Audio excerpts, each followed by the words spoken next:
Alrighty, we should be live. Hello everyone. Hello and welcome to our Photigy Thursday Q&A with me. I am Alex Koloskov, your host. Glad to see you guys. Rafael, Betsy, Aurora, Frederick. Oh, nice. Betsy. Hi guys. Is everything fine? Do you see me? Do you hear me well?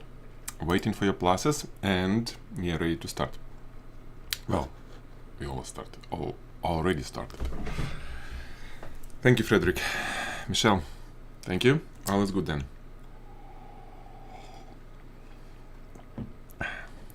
Perfect. Okay. So, snow or not snow? I see the chat. It's rainy here in California. Well, Tahoe and, well, any mountains, it's snow. But in Saratoga, San Jose, Bay Area, it's all rain. Which is not bad, actually. We need it for next 8 months. It will be no rain, I guess. Thank you. Okay, so we do have some submissions. We don't have much for the challenge, but eventually I'll record the video about challenge separately, about the result of the challenge. And today we'll go from what we have, submissions that we have since my last one. Okay. And Carol, behind the scene. So let's start from behind the scene. Okay, spot on one side through diffuser, background. Where is the camera? Okay, here is the camera. Carol, next time when you will be doing your lighting setup, it's better to choose a little bit different angle. So not directly on top, not directly on either side, since it will be one. If you do multiple, then it's fine. But if you want to take one image of your lighting setup, choose the angle, like a corner. I mean, any corner, like 45 degree or everything. At least it will give me a little bit better idea, because there are some distances which is not visible on this angle. Anyway, Rafael, 26. That's nice. It's nice, yeah. I miss Mexico. In 2019, we spent like 3 months in Mexico. It was, winter months. From January till March. It was great. And this is the lighting, the result. The result is this one. So, Carol, result is good, okay? It's done well. I like it. Focus, I think we even got everything in focus. Well, yeah, considering that Facebook compress image. And yeah, I love the texture. Everything actually looks pretty nice. And the background is nice. The color, you see color a little bit plain. The only probably thing that could be kind of improved here. This color that you have, it's a different palette from this GBL, the brand name color, brand color.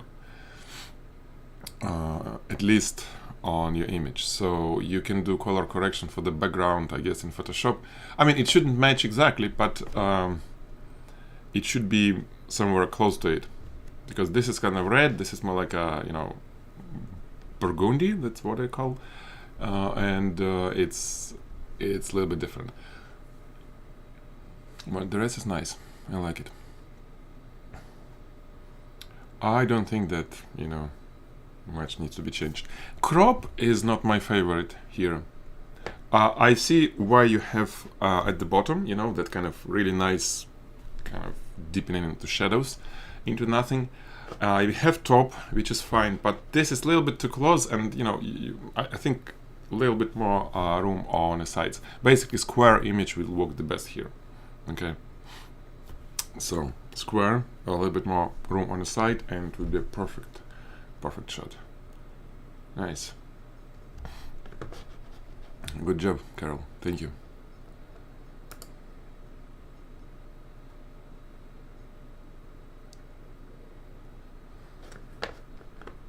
wow, in Sydney, it's a huge difference. 105 during the day and around 50 at night. That's nice. Nice climate.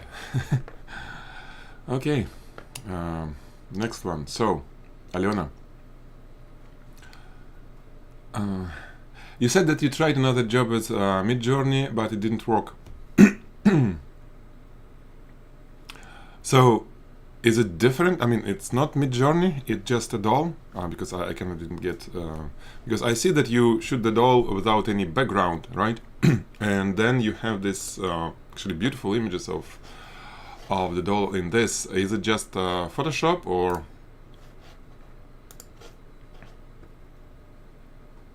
So this one, right? Actually, it looks like it's the whole thing is painting. It's very nice the way that you did it. Yeah. So, Aliona, if you're here, let me know. Is it Midjourney background or not? Because really, I have no idea. But the way that you did it is very nice. So if you call this didn't work, I would tell you that this did work, but maybe that's something else. This is more like artistic, and I think you did it really well. Nice portrait of this doll. And if I look here, the only thing that, yeah, you didn't have any edge light. So, the way that you shoot it, it's fine. But I would try, if I would be on your place, I would try to put some, rim light, edge light, whatever you call it. The light that will be on a side behind the subject, behind this doll. Probably, I'll put it on the right here, okay? Somewhere behind the reflector. So, but it shouldn't be small light, won't be visible on the background or something, but it will add a nice edge on the on the right side here, which may look good, may not. I mean, it may be a little bit too much of, separating it from the background, which you don't need, but maybe it will work nicely. Who knows? I would try, okay? But the way that you blend it, it's very nice, really nice. So I don't think that, I wouldn't call it mistake or something that you didn't use that light. And same here.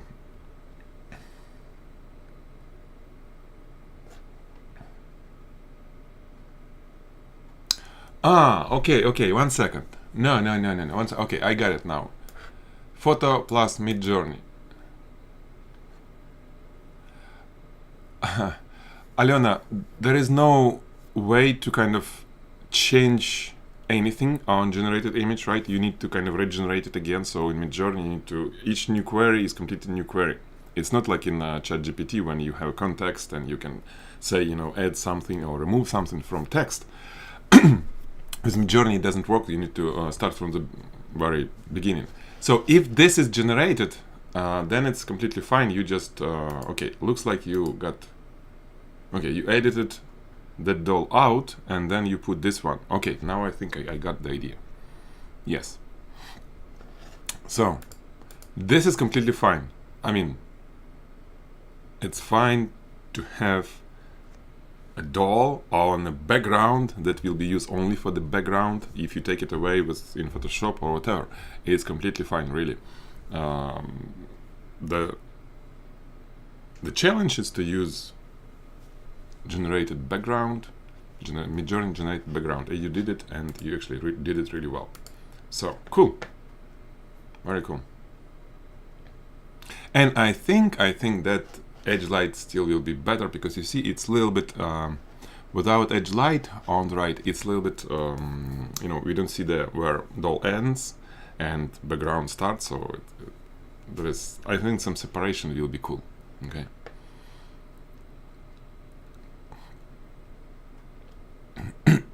Yeah, I agree, Frederick, that it's hard. Use text to modify image.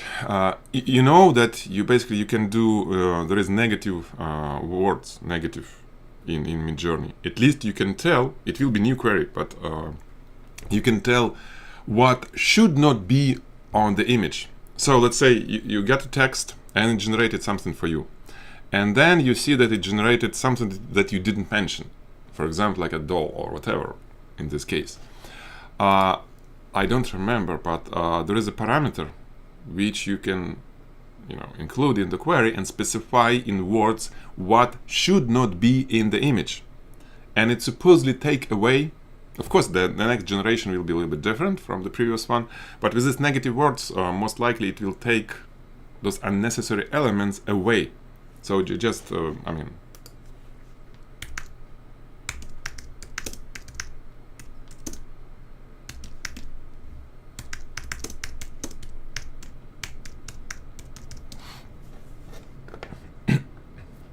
so, you can find lots of stuff on YouTube or whatever, or just, well, it's not Midjourney.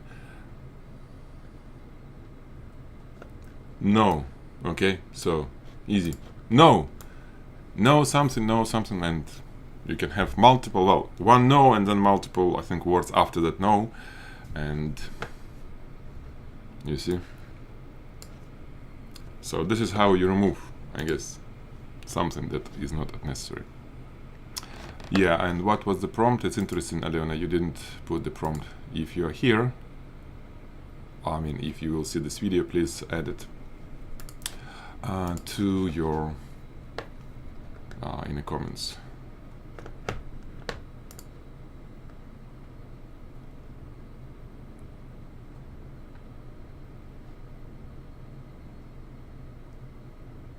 Okay, background also. I need to read it. Cool. So, thank you, Alena. Good job, good job. You actually did it. Okay, Sanfer. Hello, Sanfer. Let's see, what is this? Garlic and probably onion, right? Okay, this is better actually. Okay.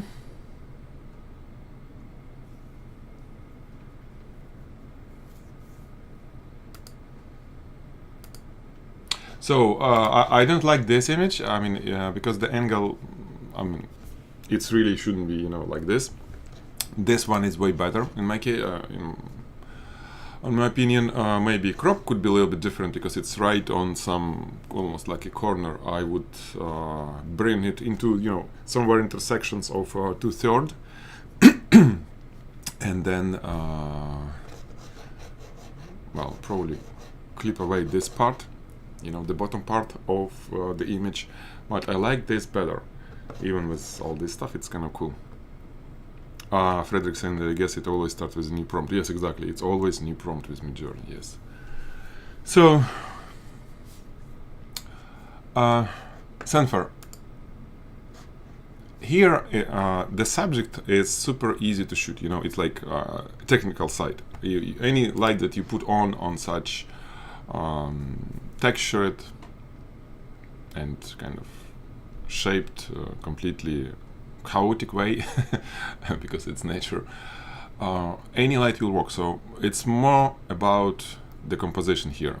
Composition, I think you can work on this a little bit more, like I said, crop, but probably this is it, because yeah, you see you have two lights and almost one next to another, and actually one casts a shadow and stuff. It's okay, but what I would try to do for this subject, I would try to put that spotlight that you have somewhere behind on the, again, edge light. Usually it will work nice. So my lighting setup would be this big light, flood light that you have, then some gobo screen, so something with pattern to project like you did, but it was just a shadow from other light or something. So gobo light, and then the small light that you have spotlight somewhere on the side behind to create edge light. This way I think it will look nicer, it will be more interesting look. Okay. And yet yellow, well, it looks like it's maybe some spices, you know, or yeah. And actually table, it looked a little bit kind of dirty, right? And especially these wet spots. I mean, it looks okay probably, but there is not much explanation what those wet spots are. You know, if it would be some jar or something, or for example, imagine fish laying somewhere there, and fish is wet, and you know it could be all kind of stuff on the table because of the fish, for example. But this is dry stuff, and then somebody didn't clean the table and stuff. I'm not sure if it's the right story. If it is, then it's fine. But I see this maybe not really pleasant story, you know, just dirty table. Okay, but again, this is completely subjective. This is about, you know, your creative mind. It's not technical stuff. Technical told you a little bit different lighting, because this highlight it's too much. This is shadow, it's too much. It would be better if you can use edge light and crop. Yeah, definitely crop it like that. Yeah, like I said, I would crop it. I'll try. So somewhere like that maybe. Yeah. Maybe even a little bit more on the bottom.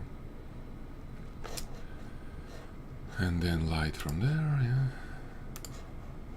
I would add light from there, so it's less here.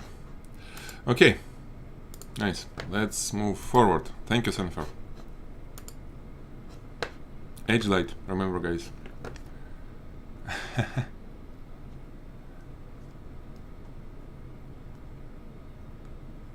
Cool, Justin. I'm glad that you found. But where is your result? Did you post anything? Okay, next one, Frederick. Yes, and actually, yeah, today I'm releasing your review.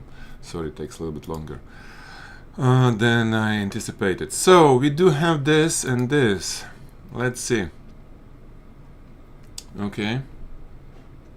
Frederick, you don't have the strip box, because for this guy we need the strip box on that place. Speed light is fine, but really long light.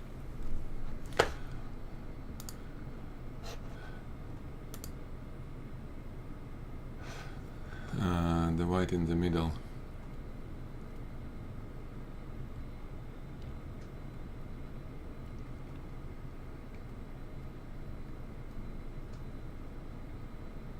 Okay, so f16 160 ISO 100.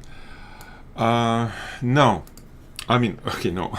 The colors on the background, it couldn't be from your continuous lighting, because on this level at 160 f16, I don't think that you will get any of possible continuous lighting to affect the image. It's all reflections. Well, unless you have some sunlight, but it doesn't look like. So this colors, it's just a reflection from stuff that you have around, and it reflects, basically it's bouncing to the background. It spills light to the background. By the way, to check, to make sure that I am right, for example, saying that there is no ambient light affecting your image, you need to always shoot it without flash on, so strobe off, with whatever exposure you have. Take a picture, it should be completely dark, then you know that the only light that will affect picture is your light, your strobe light, 1, 2, or whatever. In this case it's only 1. So, but it will bounce from stuff around, and in this case it may introduce some colors. And actually it's fun, yeah. You know what may happen, it's relatively strong light, it hits the sensor, you know, this, because you see it's super exposed, super overexposed, I would say, this light. And when there is direct hit from spotlight source on the sensor, sometimes it can cause color cast. We see this aperture kind of spots, like a bokeh type of stuff, but not bokeh, but you know. So this is what my happened here as well, beside the spill on the background. Then whatever you have here, it's all from your light. Again, you have to take a picture without your strobe if it's all dark, meaning that all these lights that you have in the middle and the edges, it's all from... Okay, cool, Frederick. So then it's all the light. It's a single light. It's bouncing from everywhere. It will reflect. I mean, it will be a reflection. It will be refraction through. It will be a reflection from your, again, stuff that surrounds it. And all this, actually we can see what is in your studio, okay? There is something standing here. You see, I mean, I can see the reflection. In general, I would tell that you have too much light. I mean, 1/4 of that speed light, it was too much. It's clearly too much for this. You need to take it down 1/8 or maybe 1/16, whatever. Then it will be different picture, okay? And if for some reason you have to shoot at this power level with all this stuff going on, you have to use, you have to put background away, further away, more behind. So less distance between your subject, light, and the background. So there is no spills. Okay, it will be gray, nice gray, maybe even dark. Okay, did I answer your question? Let me know if yes, no. You can find red. It's not direct red, again, your camera sensor, because I see spots. Let me show you something. It's not like... This is from flare from the lens, so this is what I see.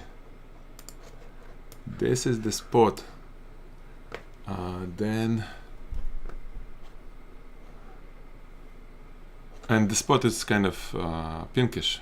So this stuff is probably flare again. Okay, you just have too much light hitting there. Really bright, yeah. Well, it will be bright, but not that much. You don't need that much bright. Okay. Alrighty. So, thank you. Experimenting. Good experiments, yeah. And get strip boxes. You need to have strip boxes. All this, that's for, you know, you borrowing light from portraiture and light, the little soft box. This not for product photography. It will be really hard for you to get any good result with that light. Really, it's very limited.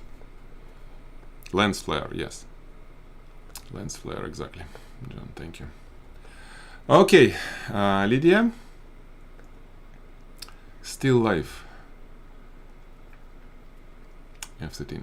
2 lights from the side back with translume diffusion. So what do we have here? Oh, it was dropped because looks like there is something, or not, not sure. Anyway, it's almost like there is some little droplets going on there on top. It's nice.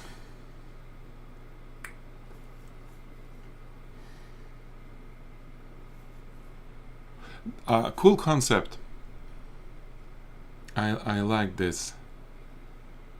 Maybe, you know, maybe there is something that I'm thinking what to, because I have a feeling and I try to express what it is.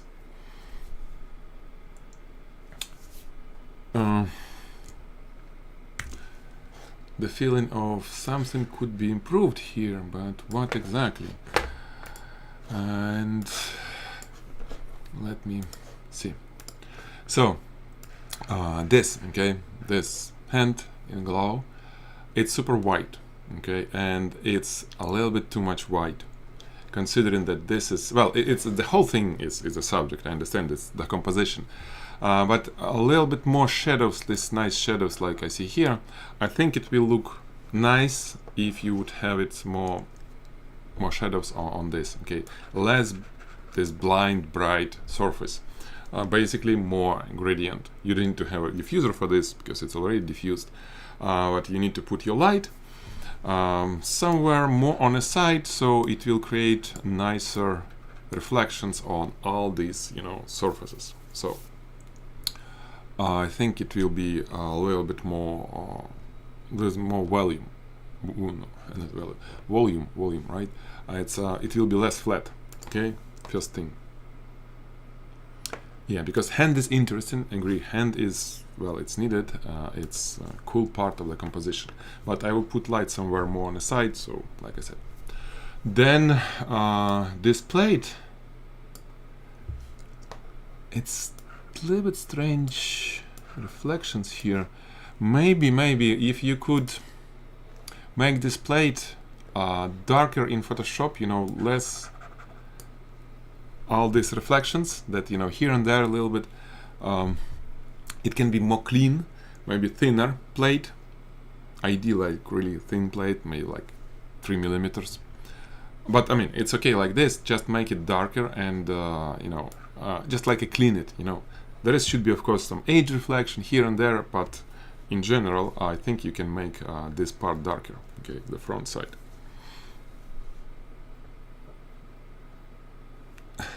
Pinky. Yeah.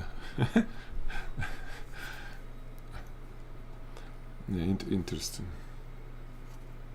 No, it is. Yeah, it could be like that. Yeah, naturally.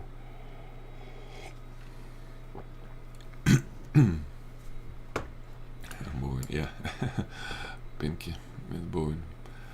Then I think again this sparkles. Not sure if they need to be there.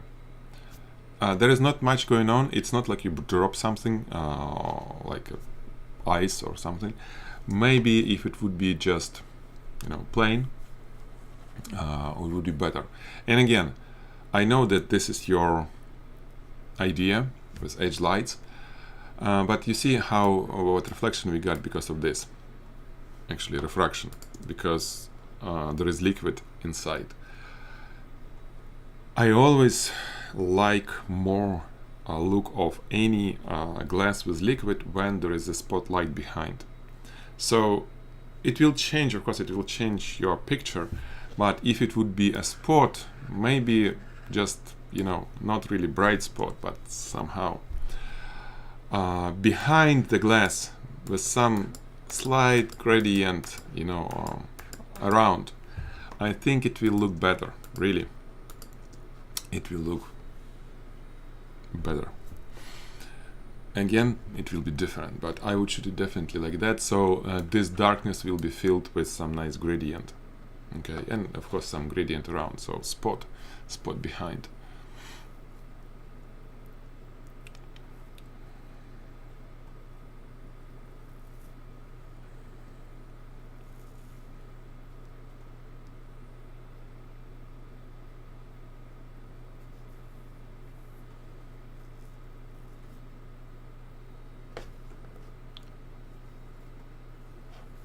But then, is it okay to take scuff marks on bottle? Of course, yeah. No, definitely. I mean, I'll get to your shot, right? But definitely, you can do whatever you want in Photoshop. That's all to your possession. So, somewhere like this, Lydia.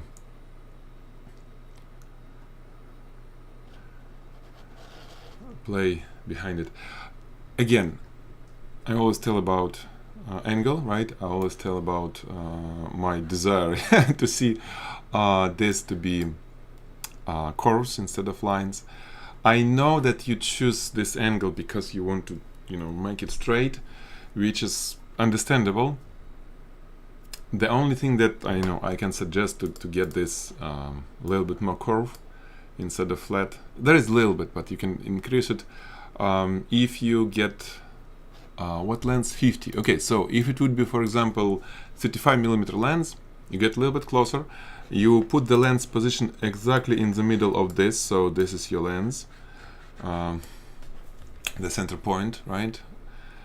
In this case, with 35mm, you will get curve here. Not much, but more than now, and it will look better.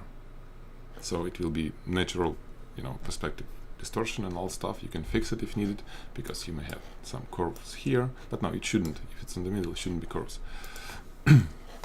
So it should look better, I think. Okay, so that's it. I think it's enough. Yeah. Thank you, Lydia. Good concept. Spot. Try spot. Spot next time. Okay. How to pronounce it? We have some jewelry, more jewelry. This is bracelet, right? It's not a ring. And yeah, someone was suggesting that it could be standing. For the bracelet, I don't know, laying down, it's fine.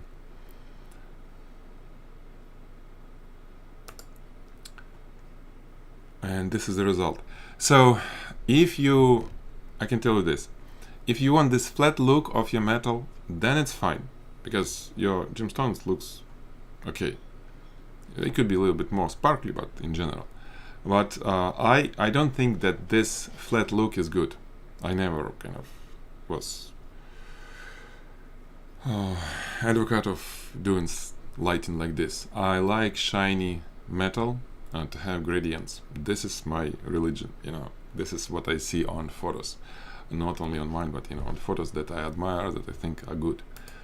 To do this, I can saying again and again all this.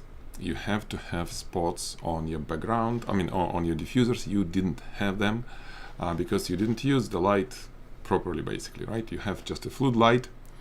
Oh, actually, there is a spot here. Okay, I see the spot. I don't see spot here. Spot on the right. But with that angle that you have, the main area, basically the main that gets reflected, is the top. It's top. When you shoot anything on this angle, it reflects area on top behind the subject, the lower reflection, right? So you have softbox there, well, strip box in this case, and this completely flat surface and just flat bright. Again, if you do it intentionally, that's fine, but I would change lighting setup. I would get rid of that strip box on top.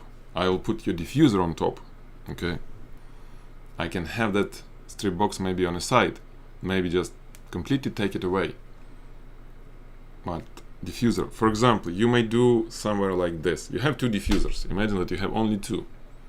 Instead of this, because it will reflect, you know, that stuff. You do like that, for example. You cover one, the all top, and then cover with another. And this is long enough so it covers side as well. So somewhere like this, then on top you will have area to create a spot. You put a spotlight on top, okay? In this case, you will have nice gradient on top of your bracelet, okay, here, okay.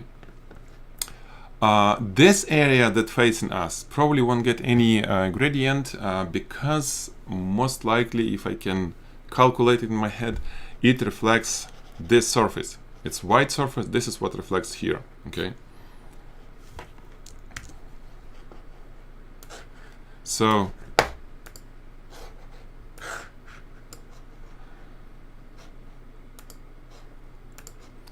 this area, right, this bouncing from here. So it's hard to get gradient here, unless you make it here, but it's probably not. Where you can have nice gradient is this, all this top facing surface, okay? This is where you can have a gradient, and more contrast would be better, because again, you will have this area that without any gradients, okay? Same here, probably you will get no gradients because it will reflect table. But you can try, you can play a little bit. For this area, you may try to get some diffuser in front of the camera, okay, with the hole and play. See, the diffuser definitely will help gemstones to look better. They're not bad, but that could be better, I think, and I'll show you in a moment on next jewelry shot that we have to discuss today. When you have the reflector in front of the camera, for gemstones, this is the best lighting setup, okay? So you can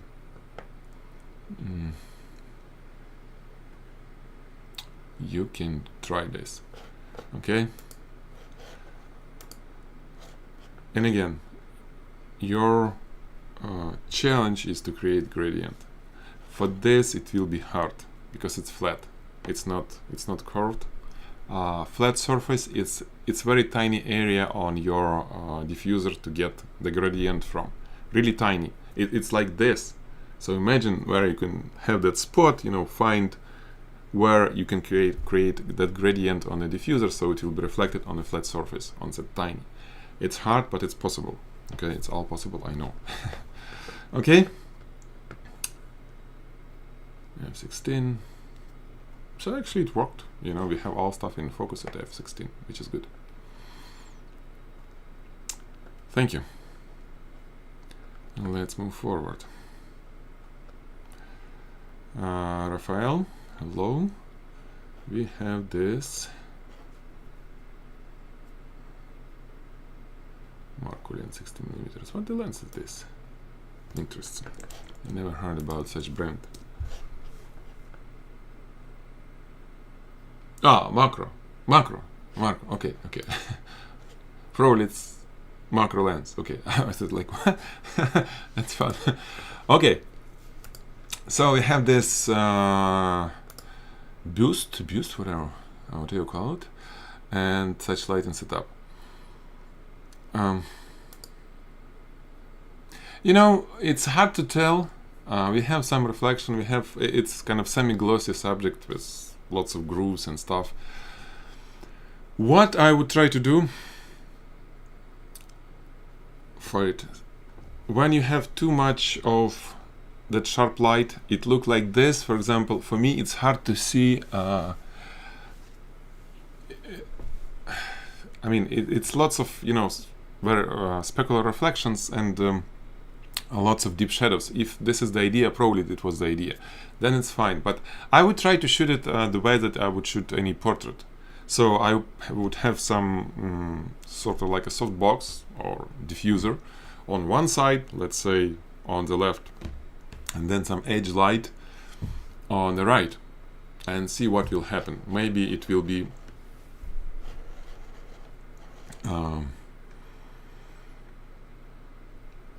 will be more balanced. So I will see some features and stuff where there is a soft light and less deep shadows, and that will be another side that will have those deep shadows.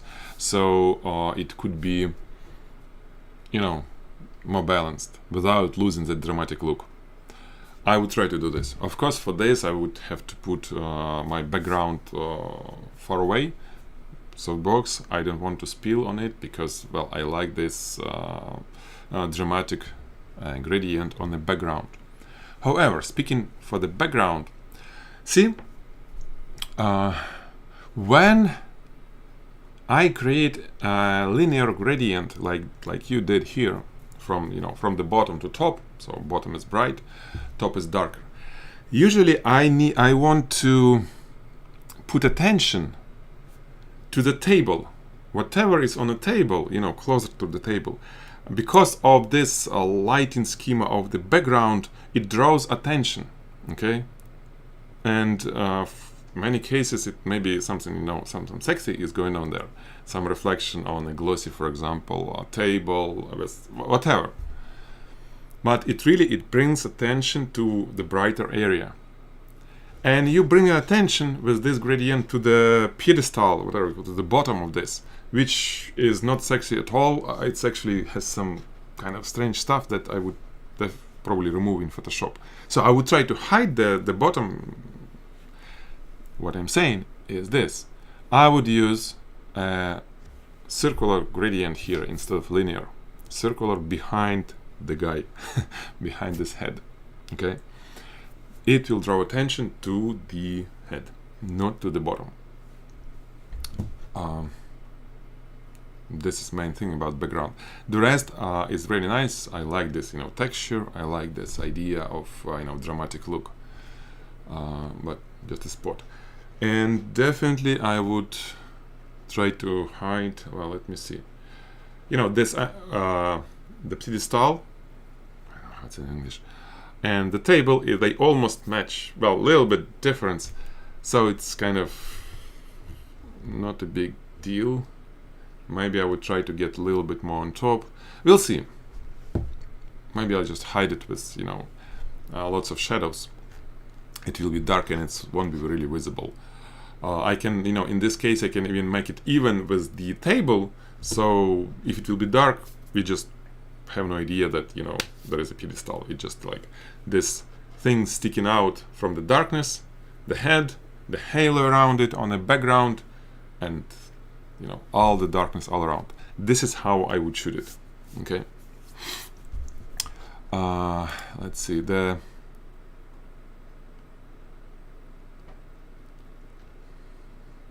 This is the video, right? Okay, so yeah, let me answer. I'm sorry. So we have light on top. Huh. Why you have light on top through the diffuser? Okay.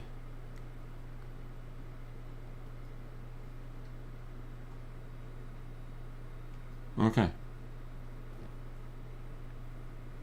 Yeah, so you had somewhere.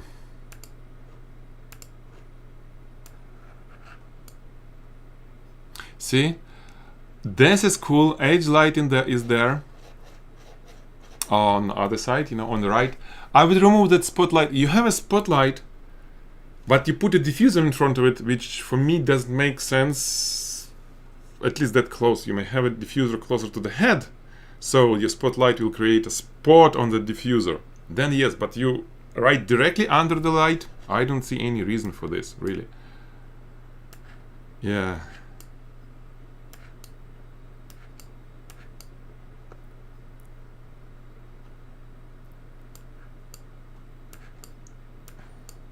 So this, okay, really, what I would do if I want to use that light to highlight some head, instead of that spot which you created, because it's a glossy, right?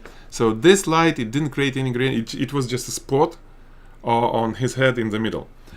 I would put a diffuser on top of his head, somewhere just outside of the frame, and then I will create a spot, and then it will be gradient reflection on his head instead of spot reflection.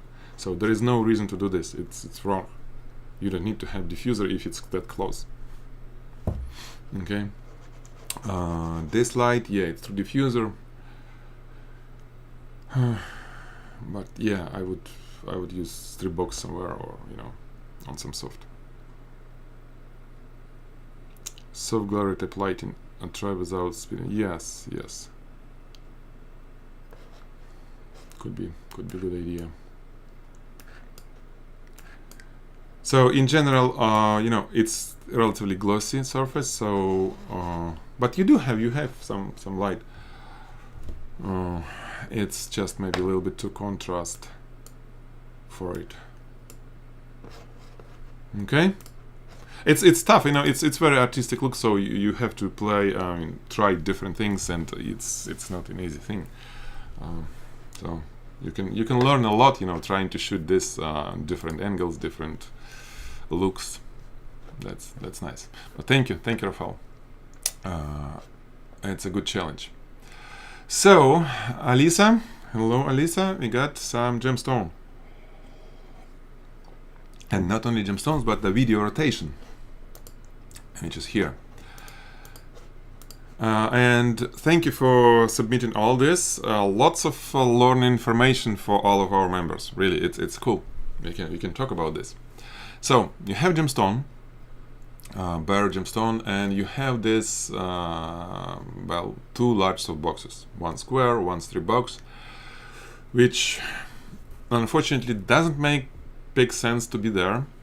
Really, I would, even without looking to the camera, but I was, you know, if I would be building light and setup, I will put diffusers. First, I will put, instead of soft boxes, I will put diffusers. I always use diffusers when I shoot jewelry. I never use just a soft box without diffuser in front of it. So diffuser first. Then it could be either soft box behind it to create a gradient, or a spotlight. Most likely I would put some spotlight. Okay. So this is kind of not right at the beginning. And of course, this area wasn't covered. The frontal area was without any diffusers or lights. And then you fix it. There is another schema, light schema, where you have sort of like a diffuser in front. One thing though, I can tell you about the diffuser. Look, because you have to have the hole for the lens. Closer you put your diffuser with that hole closer to the subject, less it will work as a diffuser because of the hole will be, you know, part that is not covered by any diffuser. And when you move it closer to the subject, imagine that I am the gemstone. I'm looking at your camera, but because I'm reflecting everything in my eyes. If I have the hole that far away, it just covers probably like 5% of my areas that I see, you know, 180 degree. But if I move hole like this, now it covers more than 50%. And understand, this is not diffuser. So what I'm saying, that you need to pull back your diffuser, even like a stick to the lens, you know, put it on top of the lens. Further away it will be from your subject, that hole is better. Okay, you will have more area to create nice reflection with gradients and stuff. Okay, so then we have this. Well, let's go and see the result. So light schema 1, it was a video, okay, and the idea is that to show before and after, kind of faceting, cutting it, because it's not right, you know, there is fixed, should be fixed by jeweler, right? So before and after. And this is light schema, where we clearly see a reflection and refraction from those two lights that we have on both sides. And it works fine when we have angle. When it faces us, it's not that nice picture because we don't have any diffuser. Okay, so more on an angle, it may look better. This is lighting schema 1, and here is lighting schema 2. Okay, I like this better because I see lots of little nice reflection from inside, refractions. The gemstone is glowing. You see, guys, the difference, right? It's glowing all the way. We have this beautiful stuff. Again, I think this is cool. So lighting schema number 2 is better. I always saying that when you shoot gemstones, you need to put diffuser around your camera. This is the illustration. It will look better yeah, with this lighting setup. Okay. But who knows? Maybe because this gemstone is not, you know, it has some all that maybe not super cool stuff inside, which should be hidden. So who knows? Maybe you need to hide it, and you don't need to do this. But when you shoot, you know, something that you need to show all these features of the inside, internal reflection, and all this stuff, then of course we need to kind of have this diffuser in front.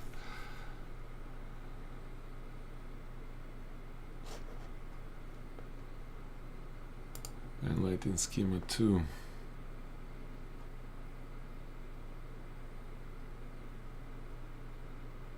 So yeah, I like this better. There are ways to enhance it. Maybe you can have.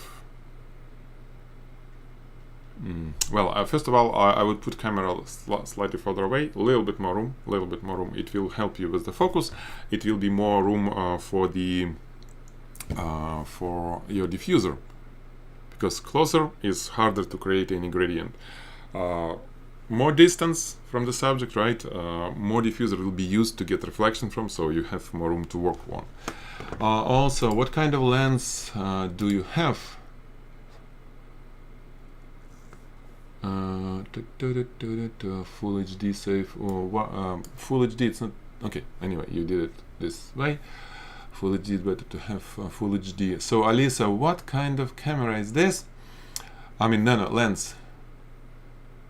Macro lens with macro rings. Okay, so this is why it's so close. It looks like it's Sony. Okay, it's Sony 105mm. Okay, I see. And then you kind of make it super super macro, right? Because it's tiny ring, I mean tiny gemstone. So you kind of make it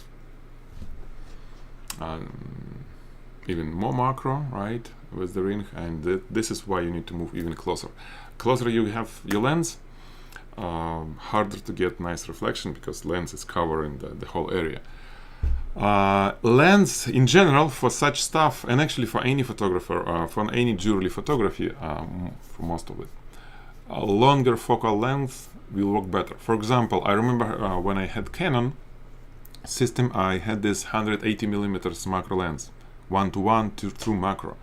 It was way easier to work with jewelry with 180 millimeters comparing to 90 millimeters or 95 of this Sony, because I have to, with Sony, I need to be 2 times closer to get the same magnification, basically, closer to the subject. With 180, I'm far away. Yes, I'm losing a little bit of depth of field. That's true. That's throwback. Actually, no. With same magnification, I'm not losing anything. No. It's about magnification, depth of field. It's not about focal length. If it will be the same size of the subject, it doesn't matter.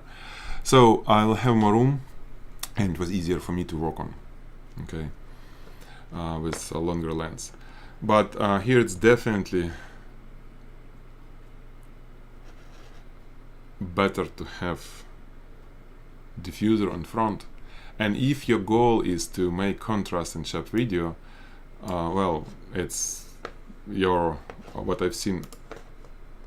Let me see. Well, first of all, you have to shoot. It's Sony, right? It's Sony A7 something. Most likely you can shoot 4K, so I would definitely shoot 4K. It will be sharper when you then sort of shrink it to HD, full HD. So you have room 2 times to get sharper. You can do sharpening in Final Cut, for example. I use Final Cut, whatever video editor. So you can do all kind of things to enhance it. But you definitely need to shoot 4K if you can. Okay, you need more room for manipulation. With 4K, again, you can even crop it later, so you can pull away your camera even more, and then you can crop part of the video to make it HD if you want, without losing quality. You understand, right? And it's like making the bigger sensor. 4K, it's basically use sensor which is like almost 4000 by 2000 pixels, right? HD, it's 2000 by 1000, sort of. So more sensor, more pixels, which is better. And then lighting that you have on both sides, it shouldn't be softboxes, really. Try to get 2 diffusers like this, have spots on those diffusers. Remove softboxes, honeycomb grids or whatever, 2 spots, and then cover with 1 more diffuser your camera. Cover the whole thing, just like do it yourself. I have this videos when I got a cardboard, right? You buy cardboard, you cut a hole on it, just making sort of like a frame, basically. You buy a frame, and you put a diffuser on savage plastic, stick to it, right? And then you make a hole. This is your diffuser to cover the camera, not like you have, but all area, flat diffuser, and then 2 same frames with the diffusion material, then cover it like this, and see what you can do with just 2 or 3 spotlights. Better 3 spotlights. Spot somewhere on the center, 2 spots on different areas on the sides. 4K, and it will be beautiful, beautiful video. Okay. This is my recipe, and actually that's it, right? So,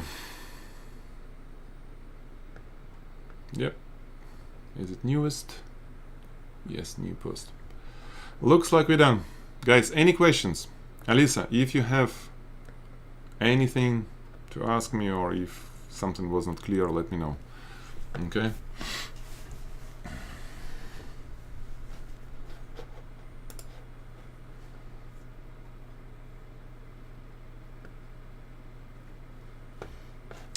Choreography. What the choreography?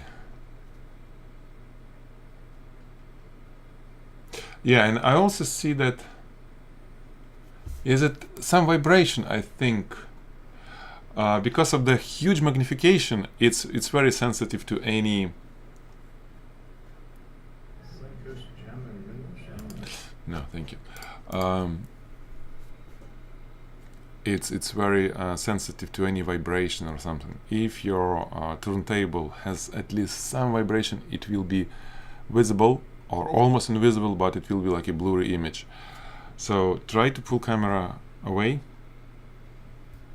4K, it will work.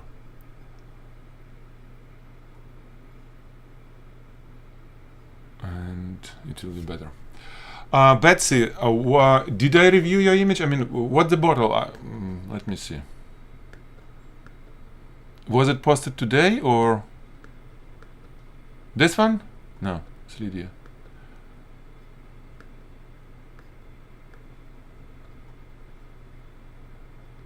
We didn't have much submission today on a challenge, unfortunately. Only one, right? From Alena, but a good one. But why didn't post it, Betsy? Post it here so we can look. But well, now it's 1 hour. So next time just post and we can review. I mean, it's fine. Yeah. If you, for example, guys, if you have anything to, if you want me to talk about your shot that is in progress, that's fine to post it here. Say it's not ready. This is for Q&A. This is my question. We can talk. I mean, this is why I'm here, right? So let's see. No worry if you have anything.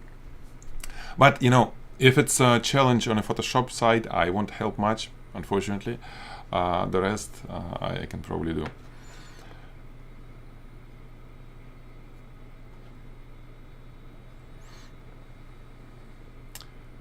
Okay. So let me know if, okay, there is, I don't have a trigger, so I use time delay shutter and walk away from my camera to reduce the vibration from the door. Yeah, that's true. I mean, John, it's good. I mean, yes, sometimes I use time delay as well. Like if you need to really press it. But you know, for studio photography, especially for any macro photography like jewelry, you really need to have a trigger, because without it, without the remote trigger, even wired, for example, it's hard to do many things, like no focus stacking. When you touch the camera, you understand that it moves a little bit, so every shot will be a little bit different from another if you touch it. I mean, most likely, even some, especially for macro stuff. You know, if you have a computer, probably you can use just remote trigger, connecting your camera to the computer and to the software, either Capture One or some from proprietary software from a brand. Sony has its own, Nikon, Canon, which can trigger camera remotely. So you can just press click and it will take a picture. So, or well, buy it. You really need it. You really need remote trigger. It's really needed for most of the photography.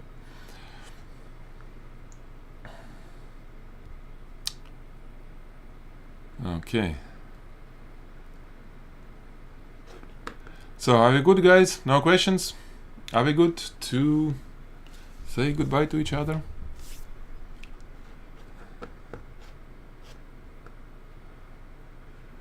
Mid-journey. Actually, what we can do, you know, if you want to play, we can post. It's not related to the challenge, but we can post our still life mid-journey stuff here with the query, so we can discuss a little bit, you know, how to make a query to produce something nice, either background or still life. I mean, just not portraiture, you know, not landscape or whatever, because Midjourney can do whatever you want. Let's stick to our product photography type of stuff.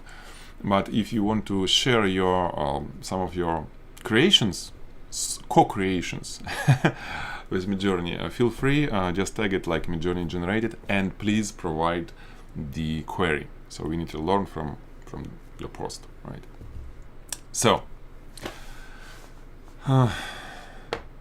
Okay, all is good. Guys, thank you so much for joining me on this call. on this Q&A. As usually, cool work to talk about, lots of education. I mean, I love this, you know, in video and everything. Great submissions. Thank you so much. See you next Thursday. By the way, dear ladies, happy Women's Day. That was yesterday. I don't know, do you guys celebrate it here or not? In Soviet Union, where I grew up, it was a big day. So yeah, we did celebrate it yesterday. A little bit, maybe too much. I still have headache. Anyway, have a good weekend. Have some fun. Do something for your passion, for your photography, and let's talk about it next Thursday. Bye.